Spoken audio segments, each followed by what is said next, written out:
अदबी दुनिया के समुंदर में चंद एक ऐसे नायाब मोती भी हैं जो अब किसी हद तक गुमगुश्ता हाल में हैं कि किसी अदबी महफिल व मजलिस में उनका जिक्र नहीं किया जाता, मगर इसके बावजूद जो उनके कल्ब व ज़हन और कलम से निकले हुए अल्फाज व अफकार फन पारे की शक्ल में किताबों में छपे, वो आज भी उन अदबी मोतियों को जिंदा व जावेद रखे हुए हैं। आज जिस अदबी मोती को हमने दरियाफ्त किया वो हैं अल्ताफ़ फ़ातिमा। अल्ताफ़ फ़ातिमा लखनऊ में पैदा हुईं और वहाँ की तहज़ीबी रिवायात का असर उनकी शख्सियत पर भी हुआ। तक़सीम मुल्क के बाद वो अपने वालिदैन के साथ लाहौर आ गईं। आपने पंजाब यूनिवर्सिटी से उर्दू अदब में एमए करने के बाद इस्लामिया कॉलेज बराए ख़वातीन लाहौर में आप उर्दू की उस्ताद मुकर्रर हुईं और इसी कॉलेज से शोबा उर्दू की सरबराह की हैसियत से रिटायर हुईं। अल्ताफ़ फ़ातिमा का पहला अफ़साना 1962 में लाहौर के अदबी जज़ीरे अदब लतीफ़ में शाया हुआ था। उनके मशहूर नावलों में निशान महफ़िल, दस्तक न दो, चलता मुसाफिर और ख्वाब गर शामिल हैं। इसके अलावा अफ़साने के 4 मजमूए भी छपे। उनका नावल दस्तक न दो को पाकिस्तान टेलीविज़न ने ड्रामे के तौर पर भी पेश किया। आप डॉक्टर अतिया सैयद की उस्ताद भी रह चुकी हैं, तो आइए डॉक्टर अतिया सैयद की ज़ुबानी आपके मुतालिक कुछ जानते हैं। आज हम अल्ताफ़ फ़ातिमा के बारे में बातचीत करेंगे, जो कि 1927 में पैदा हुई और 2018 नवंबर को वफ़ात पा गई। ये हमारी उर्दू की एक मशहूर और मारूफ राइटर यानी लिखारी थी और इन्होंने बहुत से नावल, मुख्तसर अफसाने और ड्रामे और तराजुम किए और उन सब की फहरिस्त आपको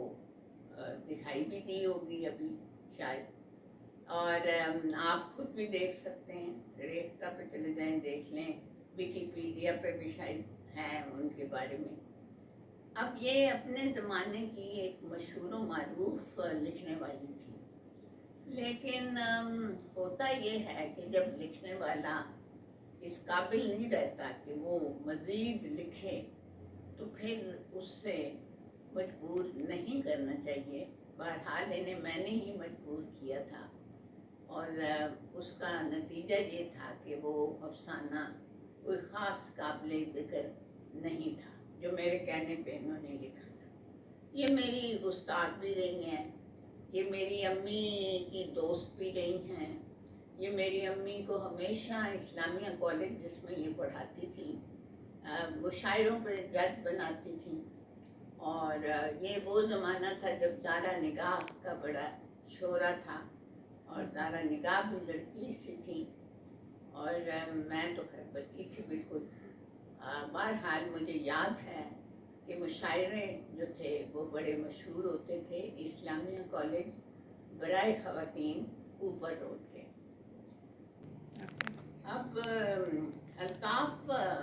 साहिबा का ये था कि इन्होंने शादी नहीं की साहिबा, तो नतीजतन जो लॉरेंस रोड पे इनको कोठी मिली हुई थी वो सबकी मुश्तरक एक जायदाद थी, तो बाकी बहन भाइयों ने शादियां भी कर ली थी और फिर अब वो अपना अपना हिस्सा भी चाहते थे, तो इनकी रिटायरमेंट तक वो कोठी लॉरेंस रोड वाली बिक गई थी। अब इनके हिस्से में जो कुछ आया जमा पूंजी, वो इन्होंने अपना घर 10 मरले का जो बनाया था, ये पता नहीं 5 मरले का होगा, मुझे सही तौर पे मालूम नहीं, वहाँ पे लगा दी और एक बड़ा प्यारा सा वो घर था, छोटा सा, जिसमें एक लाउंज थी और 2 बेड्स थे और एक बर्जी खाना था, तो वो बना लिया था। अब वहाँ रिटायरमेंट के बाद ये अकेली रहती थी, लेकिन इन्होंने कोई अजीज़ों का बच्चा था जो कि मेरा नहीं ख्याल के लावारिस था, लेकिन गालिबन उसके माँ बाप ने इनके हवाले कर दिया था, तो वो इनके साथ रहा काफ़ी ज़माने तक। फिर उसके बाद वो भी जाहिर है कि उसने जाना था तो वो चला गया। اور انہوں نے اسلامیہ کالج کی ایک کلیگ کو دعوت دی کہ آپ آ کے میرے ساتھ رہیں، تو وہ بھی آ گئی تھیں ان کے ساتھ۔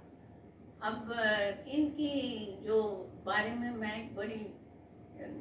خوفناک تو نہیں کہنا چاہیے، لیکن میرا خیال ہے کہ جو خواتین اکیلی رہتی ہیں اور جنہوں نے شادی نہیں کی ہوتی، ان کے لیے ایک کہانی بالکل ہی دکھائی نہیں دیتا تھا، اور دوسری آنکھ جو ہے اس میں بھی دھندلا سا دکھائی دیتا تھا۔ تو ان کی یہ عادت تھی، ان کو سوشل ورک انہوں نے بہت کیا، اور بہت سے اعزازات بھی ان کو آفر کیے تھے اس وقت کی حکومت نے، لیکن میرا خیال ہے کہ یہ زمانہ تھا